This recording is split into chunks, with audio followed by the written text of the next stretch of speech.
Bonjour, c'est Philippe Lamache. Je vais vous poser une question qui va peut-être vous surprendre. Entre une compote de pommes pour enfants et un coca, lequel des deux est le plus sucré? Si vous répondez le coca, vous allez être surpris. Et je vous garantis que la réponse va changer la façon dont vous remplissez le chariot au supermarché. Depuis le plan national de nutrition santé qui nous répète depuis 2001 de manger 5 fruits et légumes par jour, les fabricants de compotes ont flairé le bon filon. Résultat, 450 000 tonnes de compotes vendues chaque année en France. Plus de 350 millions d'euros de chiffre d'affaires. Elles sont partout.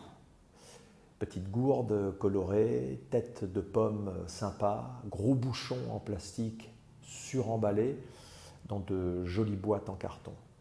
Tout est fait pour séduire vos enfants et pour vous rassurer, vous les parents. Et cerise sur le gâteau, ces compotes affichent fièrement un Nutri-Score A, la garantie absolue de qualité, un aliment santé, presque un médicament. Sauf que ce label ne raconte pas toute l'histoire. Regardons ce que ces petites gourdes cachent vraiment. Première chose, la cuisson. Ces fruits sont cuits à plus de 110 degrés pendant 4 à 8 minutes, puis mixés à outrance.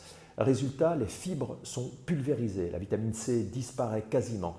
Même sans sucre ajouté, ce qu'il reste, c'est essentiellement du sucre, assimilé presque aussi vite qu'un jus de fruits. Deuxième chose, la matière première elle-même. Les pommes utilisées sont épluchées, on perd donc là aussi fibres et micronutriments contenus dans la peau. Et quand elles ne sont pas bio, elles sont parmi les fruits les plus traités aux pesticides. Alors finalement, ne pas manger la peau devient presque un avantage.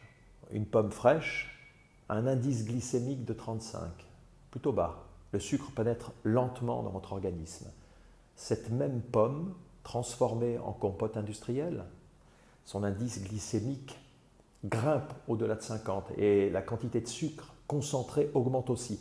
Environ 18 grammes pour 100 grammes de compote, contre 11 grammes pour la pomme. Si on calcule la charge glycémique, c'est-à-dire l'impact réel sur votre organisme, on obtient pour une pomme fraîche 3,85, pour la compote industrielle 9. Plus de 2 fois supérieur. Et il y a un autre problème, tout aussi important, la satiété. Un enfant engloutit une gourde de compote en moins d'une minute.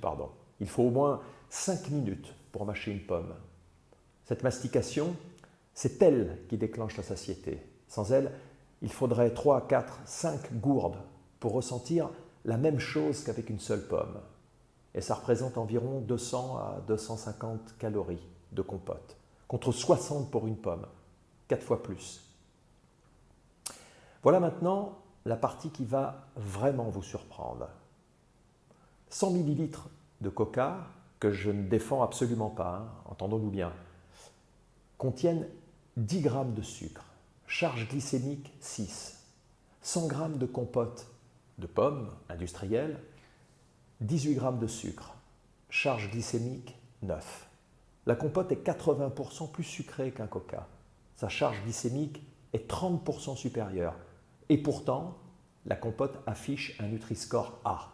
Le coca, un E. Je ne suis pas en train de vous dire de donner du coca à vos enfants, loin de là. Je vous dis que le sceau Aliments Santé, collé sur cette petite gourde, est un mensonge marketing, rien de plus. Alors, qu'est-ce qu'on fait concrètement? Je ne vous dis pas qu'il ne faut plus jamais donner de compote à vos enfants. Ce n'est pas ça le message. En priorité, donnez-leur de vrais fruits entiers. C'est là que se trouve la vraie valeur nutritionnelle. Les fibres, les micronutriments, la satiété durable. Si vous tenez à la compote, faites-la maison. Écrasez les fruits à la fourchette plutôt que de les mixer. Chauffez peu et surtout, n'ajoutez pas de sucre. C'est vous qui décidez, mais décidez en connaissance de cause. Voilà, j'espère que cette vidéo vous a ouvert les yeux sur ce petit produit qu'on croit anodin. Si elle vous a surpris, partagez-la. Beaucoup de parents autour de vous pensent encore que ces gourdes sont ce qu'il y a de mieux pour leurs enfants. Et vous, vous donniez des compotes industrielles à vos enfants? Dites-le moi en commentaire, je vous réponds personnellement. Et n'oubliez pas d'aller lire l'article complet sur mon blog avec tous les tableaux comparatifs. À très bientôt.